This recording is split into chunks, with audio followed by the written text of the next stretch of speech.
Hello everyone, Phoenix Knight here. Welcome to the channel, and welcome to a new video on the channel. Normally I have playthroughs on the channel, and I just uploaded the Arkham Horror 2nd Edition playthrough for Christmas in Arkham, where we've already won Christmas in Arkham 2-0 as of that going up. But anyway, I do want to take a little bit of a break from gameplay today to weigh in with another three-way review on the channel. Say that 5 times fast.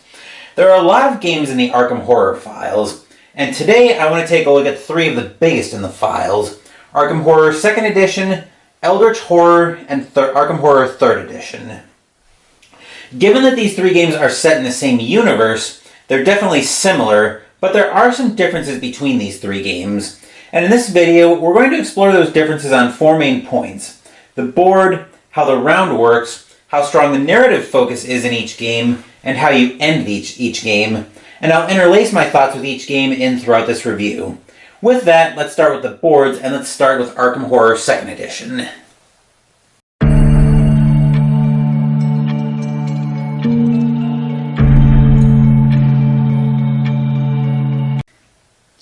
In Arkham Horror 2nd Edition, you're running around the city of Arkham, trying to close gates and keep monsters under control while trying to stop the Ancient One.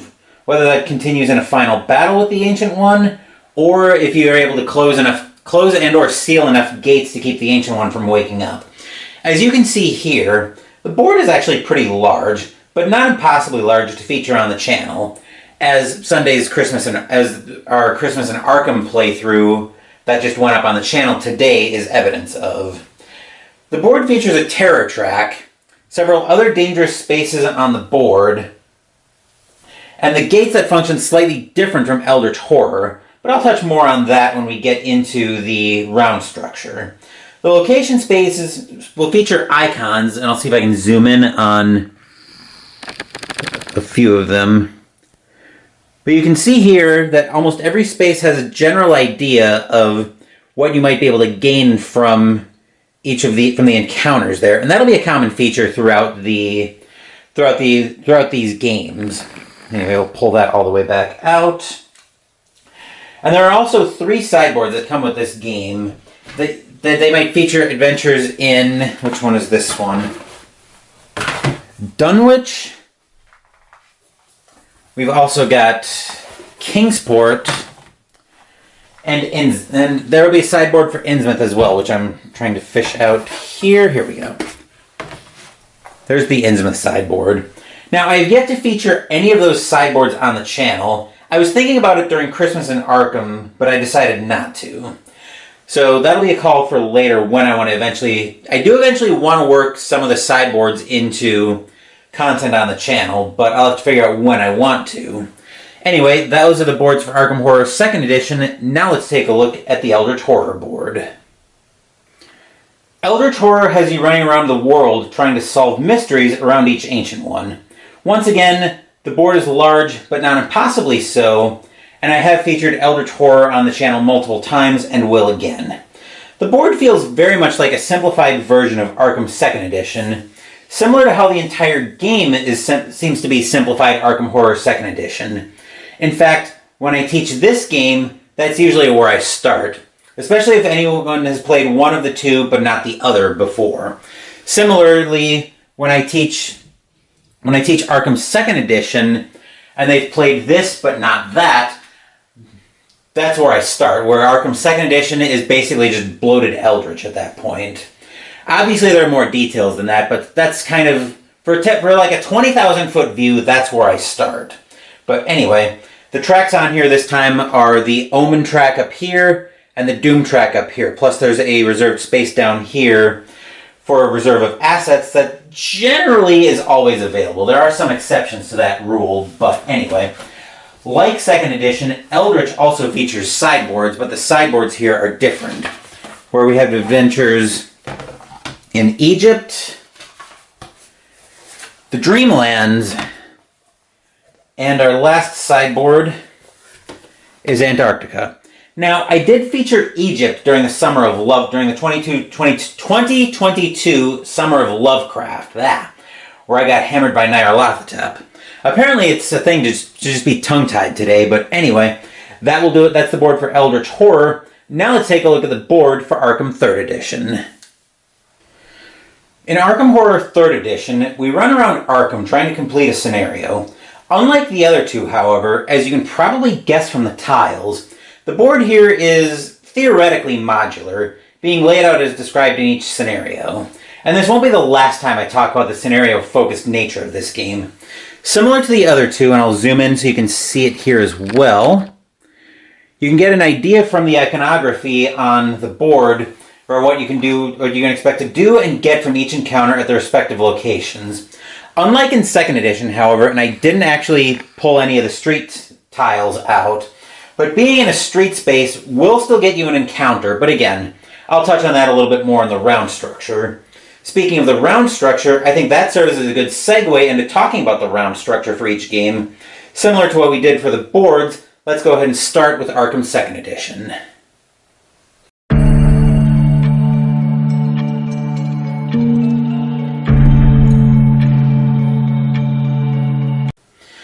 There are 5 phases in the round for Arkham Horror 2nd Edition.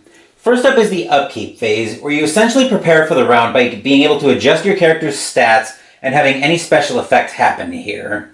Second is the movement phase, where you do whatever you're going to do for the round based on your speed stat.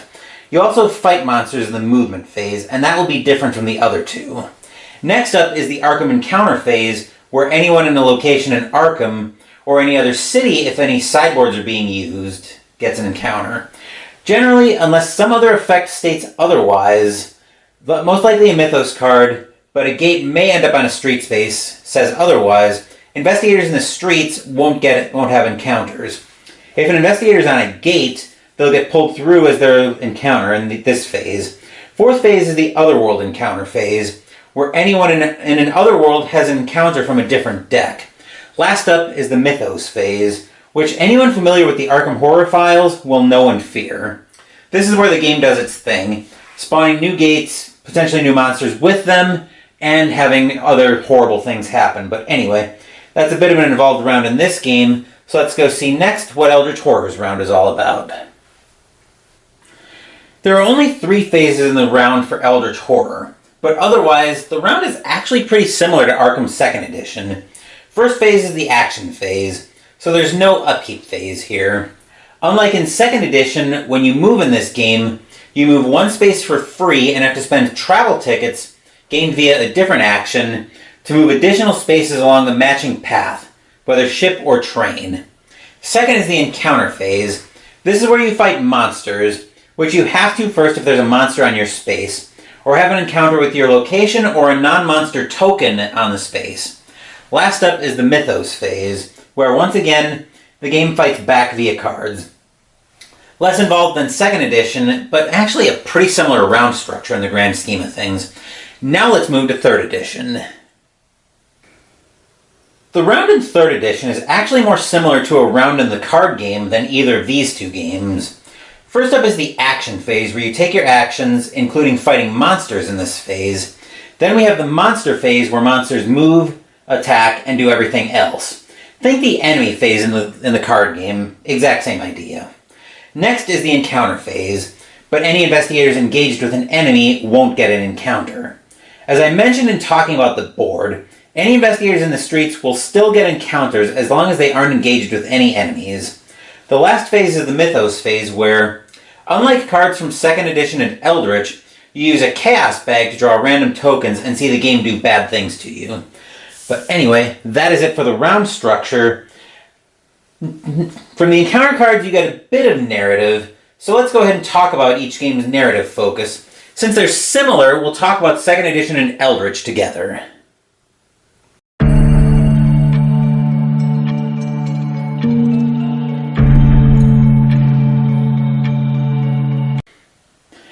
As I mentioned, you get some narrative text from the encounter cards in these games. In 2nd Edition and Eldritch, that's actually the primary source of your narrative. As such, you're primarily crafting the narrative through the encounters you have, and the encounter cards are largely incidental to the story.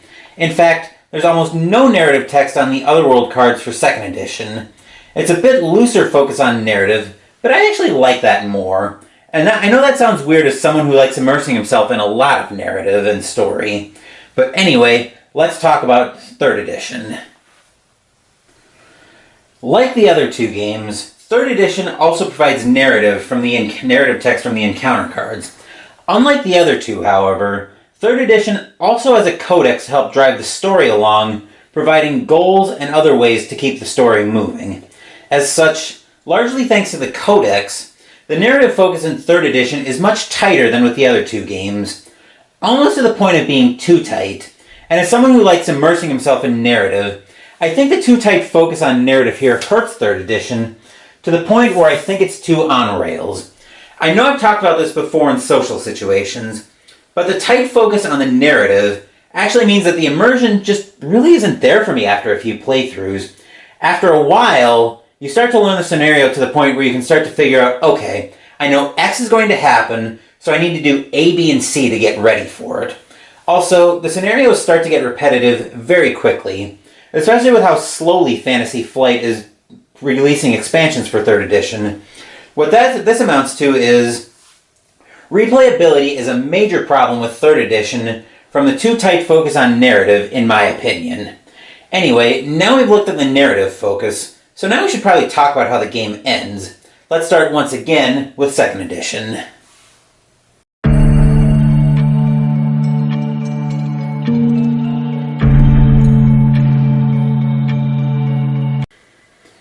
Ending the game in 2nd edition largely revolves around the presence of gates on the board. If there are too many gates on the board, depending on player count or too much doom on the Ancient One then wakes up, and you usually go into the final battle with the Ancient One. You can also have the Ancient One wake up by having the terror limit maxed out and too many monsters on the board, but I don't think I've ever seen that happen. Losing the battle with the Ancient One also ends up with the game in a loss. Conversely, if the gates are under control, you can win by stealing locations from having any more gates spawn, or if you close all the gates and have enough gate trophies. Now, in my playthrough of this for Christmas in Arkham, that was the first time I've ever had that win condition pop up, where you have all the gates closed and enough gate trophies. But anyway, you can also win the game if you defeat the Ancient One after waking it up in the final battle. Anyway, that's how the game ends in 2nd edition. Now let's see how the game ends in Eldritch. Unlike in 2nd edition, Eldritch revolves around the mysteries of each Ancient One.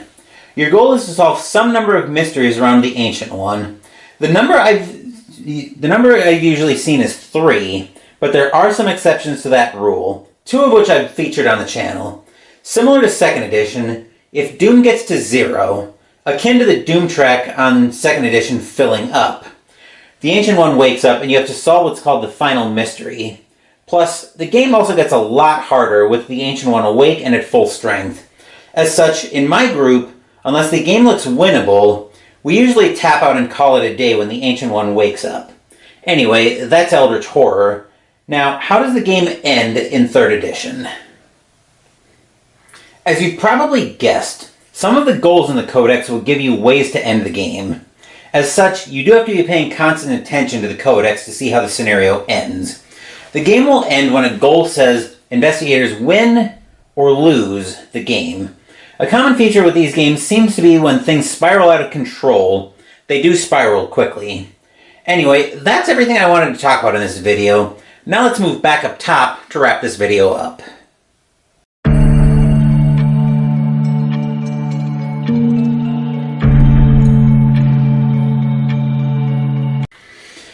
I own 2nd edition and Eldritch Horror, but I sold my copy of 3rd edition. I just didn't like the too tight focus on narrative in 3rd edition, and I have enough smaller games in the Arkham files that 3rd edition could safely leave my collection. The more random nature of the Chaos Bag didn't help either. I think the Chaos Bag works better for the card game anyway. All that being said, let's answer the big question. If you only have the resources to get into one of these games, which one should you pick up? Price-wise, I think very few people can probably afford to get into 2nd edition without a significant investment, especially if you plan to get the expansions. As such, based on price, that leaves 3rd edition and Eldritch. Between these two, my pick would be for Eldritch. What ended up happening is, with my copy of 3rd edition, is I worked through the scenarios and then lingered on my shelf until I sold it to my friend, which is the copy I'm borrowing for this video. As I mentioned several times, the too tight narrative focus in 3rd edition soured me on that game to the point of losing immersion, whereas a looser focus on narrative in Eldritch, combined with the gameplay based on the Ancient One rather than a scenario, leads to a greater replayability value. Plus, each Ancient One has several mysteries, so if I have a rematch against an Ancient One I've featured on the channel in the future, I might get a different sequence of the mysteries, which would also impact the playthrough significantly because it would change my strategies out. Anyway, that is my 3-way review of Eldritch versus 2nd edition versus 3rd edition. Wednesday we're on track to debut Final Girl on the channel, and next week we'll be looking for the sweep of Christmas in Arkham against Shub-Niggurath as we play Elder Sign. Thank you for watching the video. Please give the video a thumbs up and subscribe to the channel. Be sure to turn on notifications so you get my content. Be well, stay safe, take care of yourselves and your loved ones, and I'll be back with more videos in the future. Until then, take care everyone.